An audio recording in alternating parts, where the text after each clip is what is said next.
करेंगे corona virus के नए वेरिएंट के बारे में। कोरोना वायरस के कहर को हम जैसे ही भुलाने की कोशिश करते हैं, वैसे ही इसका एक नया वेरिएंट आकर धमकता है। एक बार फिर से कोरोना वायरस के दो नए वेरिएंट KP.1.1 और KP.2 ने दुनिया भर में पैर पसारने शुरू कर दिए हैं और इन दोनों वेरिएंट्स को फ्लर्ट का नाम दिया गया है। इन दोनों नए वेरिएंट्स में से एक वेरिएंट KP.2 ने तो भारत के कुछ शहरों में भी दस्तक दे दी है। महाराष्ट्र में इस नए सब वेरिएंट के 91 मामले दर्ज किए गए हैं।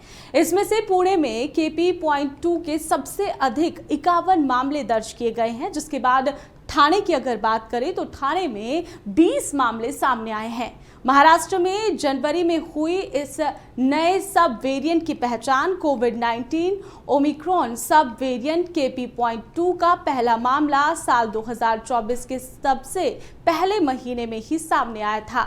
इसके बाद से मामलों में इजाफा होता गया और मार्च अप्रैल तक संख्या में काफी इजाफा हो गया। हालांकि अभी इस संक्रमण की वजह से अस्पताल में भर्ती होने वालों की संख्या नहीं बढ़ी है और इस सब वेरिएंट KP.2 के पुणे और ठाणे में इसके अलावा अमरावती और औरंगाबाद में भी 7 मामले देखे जा चुके हैं, जबकि सोलापुर में 2 मामले और अहमदनगर सारिक में भी यहाँ पर लातूर और सांगली में KP.2 वेरिएंट का एक मामला सामने आया है। कैसे पड़ा इस वेरिएंट का नाम फ्लर्ट? अब इस पर बात करते हैं। दरअसल कोविड-19 ओमिक्रॉन के इस नए सब वेरिएंट को फ्लर्ट का नाम दिया गया है। फ्लर्ट में 2 म्यूटेट शामिल है, जो कि KP.1.1 और KP.2 है। दरअसल जानते हैं कि इन दोनों यहाँ पर म्यूटेट को मिलाकर कैसे इसे फ्लर्ट का नाम दिया गया है। दरअसल KP.2 से आया FL, फिर KP.1.1 से आया है RTL, एक तरफ FL दूसरी तरफ RT, और दोनों को अंग्रेजी के छोटे वाले I से जोड़कर फ्लर्ट का नाम दिया गया है।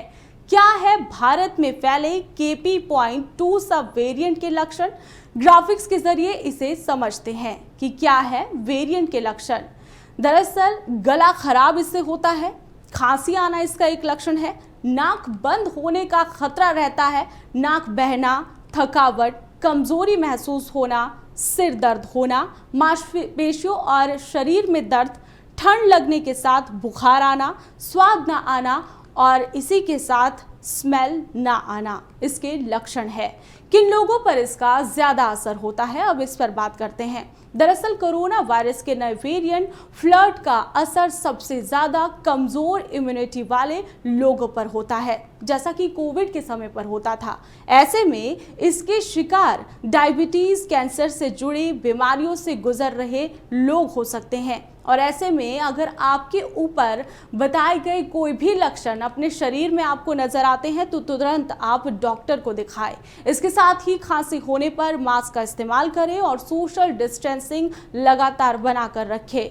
अब बात करते हैं कि ये कितना प्रभावी हो सकता है, ये वैक्सीन कितनी प्रभावित है।